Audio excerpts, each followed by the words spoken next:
Всем привет! Вы на канале о пэтчворке и квилтинге, и сегодня хочу показать вам, как можно подготовить полотно к ручной стежке на пяльцах.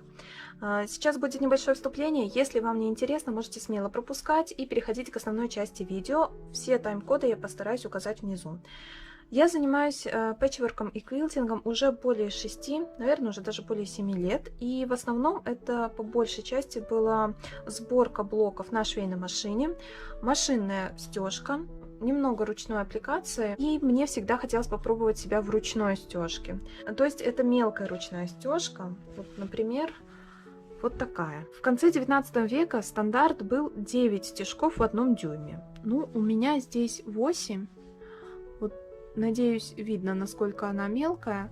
Это вот два были моих пробных полотна. Вот это первое и вот это второе, из которых я шила себе такую летнюю сумку. Вот, когда этим летом я наконец заполучила нужные мне материалы и инструменты и попыталась побольше разузнать обо всем, как правильно делать, я обнаружила, что на самом деле не так-то много информации на эту тему на англоязычном ютубе. Немного информации есть в книгах, но опять же не очень подробно, ну, во всяком случае тех, которых я нашла, и опять же это все зарубежные издания. И на русскоязычном ютубе я вообще не нашла никакого видео о том, как стегать на пяльцах. Не знаю, может быть, я плохо искала, если вы знаете, можете кинуть мне ссылкой, я с удовольствием почитаю, посмотрю. Собственно, почему я решила делать это видео, может быть, вы тоже давно хотели попробовать, в общем, это поможет вам избежать моих ошибок, которые я делала в начале. Итак, в первую очередь, это, конечно же, ваше полотно, ваш топ. Он может быть с аппликацией, с вышивкой, либо же, может быть, просто однотонная с разметкой нанесенной, как захотите. У меня в данном случае аппликация ягодок шиповника. Главное, чтобы ваше полотно было полностью готово к дальнейшей работе. Что это значит? То есть, что вы полностью удалили всю разметку, какая была задействована при создании аппликации или вышивки, что с изнаночной стороны вы высекли все излишки и что полотно полностью проглажено. При этом помним, что аппликацию мы утюжим с изнаночной стороны и не крахмалим. Для любителей крахмалить, к которым я отношусь, вот это прям важно. Не забыть, что крахмалить ничего не надо. Дальше, наполнитель. Наполнитель в этот раз я беру потоньше. Это Slimtex S100. В сумочке, которую я вам показывала, я использовала 150. И в этот раз хочу попробовать что-то потоньше. Посмотрю, как будет себя вести. Ткань для бэка. Советую брать однотонную и не рыхлую. То есть по плотности она должна быть и по плетению примерно такая же, как ткань для топа. Итак, дальше вот эта ткань. Это ткань для бордюра. Сейчас на бордюрах остановимся чуть поподробнее. Значит, у меня здесь вот полотно квадрат размерами 16,5 дюймов. Допустим, я хочу сделать из него подушку 15,5-15 дюймов. Соответственно, мне нужно, чтобы все это полотно было простегано.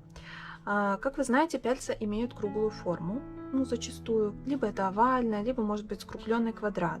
В принципе, не важно. В любом случае, вот эту часть мне будет довольно комфортно стегать. Однако, когда дело дойдет до уголков и сторон, простегать будет трудно, поскольку я не смогу их толком заправить в пяльцы, если оставлю вот так. То есть, соответственно, мне нужно увеличивать рабочую площадь полотна. Можно это сделать двумя способами. Первый способ – это, естественно, когда вы выкраиваете свой топ, оставить запас с каждой стороны, но где-то по 3 дюйма, либо 7 сантиметров, то есть с каждой из сторон. Однако в этом случае у нас существенно увеличивается расход ткани. А ткань, как мы знаем, дорогая, особенно японский хлопок, там вообще какие-то сумасшедшие деньги за нее требуют. Я советую второй вариант. То есть, чтобы уменьшить расход ткани, мы выкраиваем наше полотно нужного нам размера и оставляем запас буквально в пару сантиметров на усадку и на припуски на швы. И из какой-то другой ненужной нам ткани выкраиваем бордюры и за счет них уже наращиваем нашу вот эту рабочую площадь. Ткань для бордюров я вот беру хлопковую, у меня это вообще старенькая наволочка. Можете взять любую, в принципе. Главное, чтобы первое, в ней не было эластических волокон, то есть какие-то эластан, да, спандекс, что еще там тянется, и чтобы она не была скользкой. То есть вот какие-то атласные полотна, они не подойдут, поскольку они будут выскальзывать из пяльцев. Там есть при этом как бы свои нюансы. Можно стягать и шелковые ткани, блестящие, но там есть свои хитрости о том, как их заправлять. И мы в данном случае говорим о том, как работать с хлопком. Так, дальше. Это, конечно же, сами пяльца. Пяльцы нужны для стежки. Они на английском языке называются quilting hoop, и они отличаются от тех, что обычно используются для вышивки. Во-первых, они шире. У меня вот эти вот самые узкие, наверное, какие только бывают, то есть это 3/4 дюйма где-то. Обычно ширина у них дюйм и даже более. И они имеют вот такую вот конкретную большую крепежную часть и длинный винт. Далее нитки.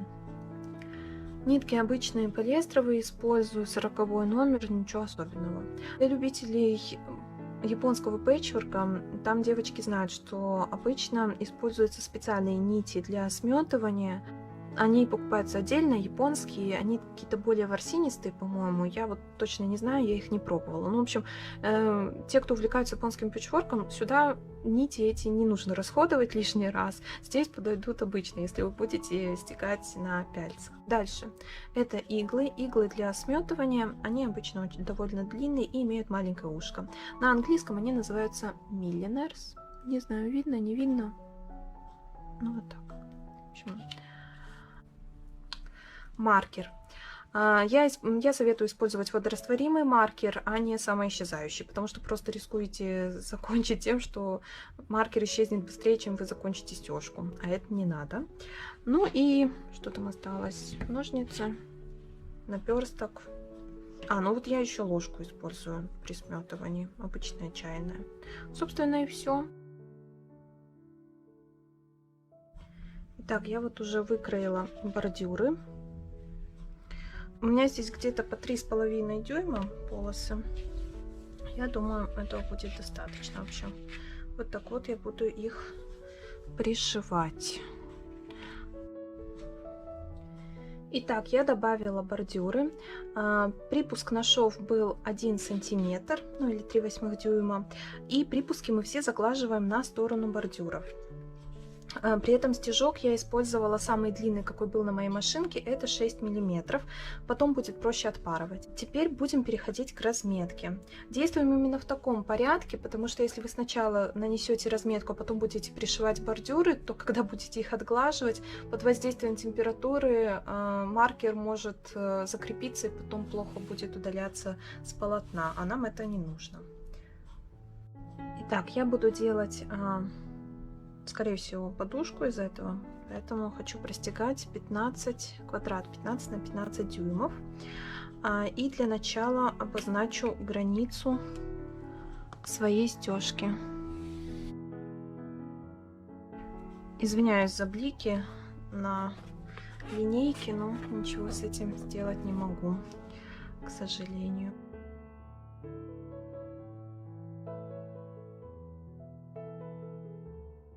Так, и теперь мы будем заполнять это поле основным узором. Так, у меня есть два варианта. Я сейчас подумаю, какой я сделаю, и вернусь. Так, я буду делать стандартную такую разметку в сеточку. Вот, с шагом в полдюйма, я думаю, будет самое то.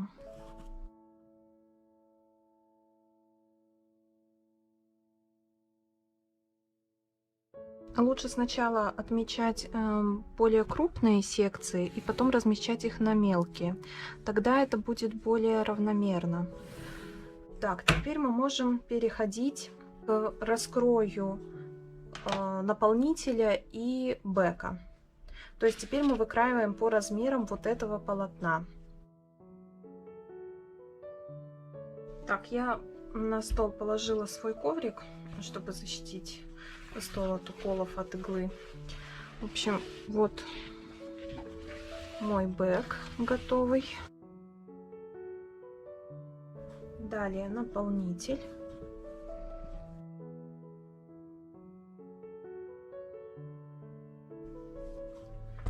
И теперь наш топ.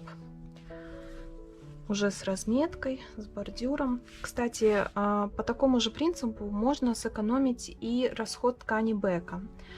Просто получается, вы там тоже будете добавлять бордюры, но вот это вот полотно, которое должно быть сзади, то есть непосредственно бэк, просто его выкраивать больше, чем топ.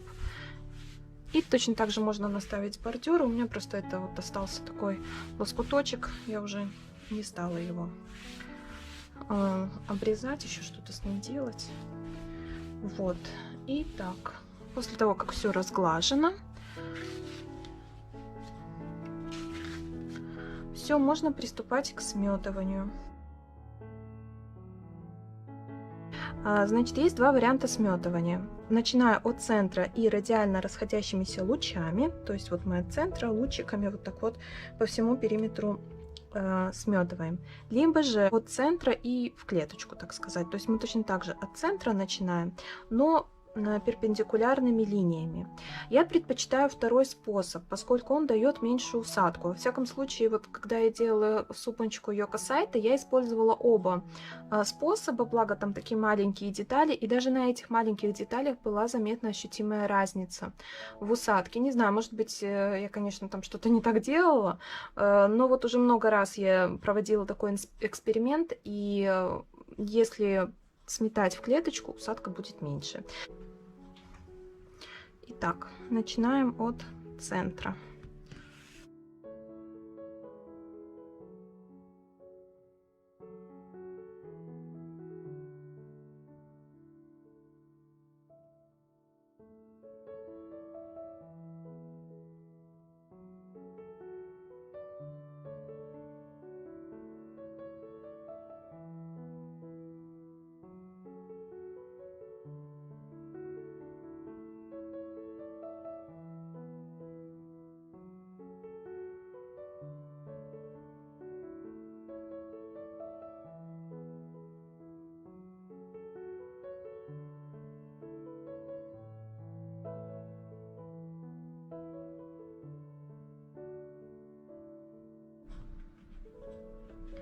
Еще что хотела сказать по поводу сметывания.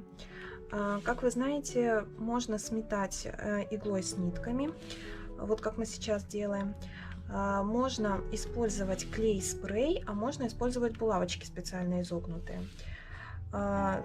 Вот по поводу клей-спрея я бы его не советовала категорически, поскольку он сильно уплотняет вот этот вот слой клея, особенно если он распределится неравномерно, да, там где-то руку задержали, пока распыляли его, и этот участок станет значительно плотнее, и пробить его потом иглой очень-очень трудно.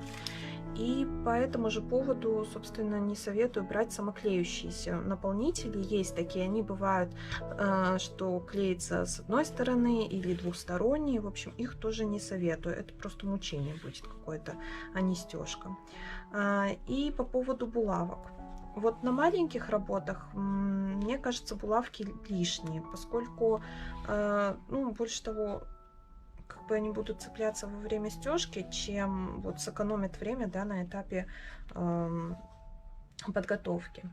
А вот если стягать крупные какие-то вещи, да, там двухспальный квилт, это даже в детский, то там, я уже думаю, применение булавок будет оправдано. И там я попробую, и потом, наверное, с вами поделюсь, как и что это будет. Конечно, это будет, скорее всего, не скоро, поскольку я не знаю вообще, когда я примерно буду дойду до этапа стежки большого квилта. Ну вот, как сделаю, я с вами поделюсь. Так, вот наше полотно. Я закончила сметывание. Все сметано. Теперь будем заправлять в пяльцы. Значит, берем, разъединяем. Располагаем нижнее кольцо и на нем наше полотно по центру. Вот так. Потому что мы стягаем от центра к краям. И теперь закрепляем все это дело верхним обручем, но перед этим смотрите, в чем отличие от вышивки. В вышивке, когда мы заправляем полотно, нам нужно, чтобы оно было натянуто как барабан. Здесь, если мы так сделаем, то мы не сможем стягать. Нам нужно, чтобы вот оно вот так провисало. Поэтому мы его утапливаем к столу рукой. Так, разъединяем колечко и вот так вот поправляем, фиксируем. Так, и перед тем, как будем затягивать винт, нужно убедиться, что вот это вот провисание у нас достаточное. Как это проверить? Вообще степень провисания настраивается индивидуально, будет зависеть от того, как вы стягаете, от ваших материалов. Но общее правило таково, что положив руку на центр полотна, ваша ладонь должна полностью лежать на столе. Это вот минимальное такое натяжение. То есть вот я положила, у меня все комфортно лежит. Вот примерно так.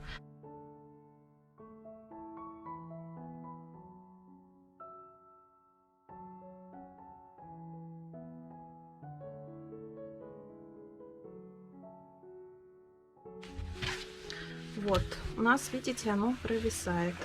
То есть должно быть вот так. Все, полотно готово к стежке. Когда будет закончена срединная часть, я просто передвину в нужное. И видите, у нас здесь достаточно вполне расстояния, чтобы простегать уголки. И нам этого хватит. Если боитесь, что будет неудобно, то делайте эти бордюры больше.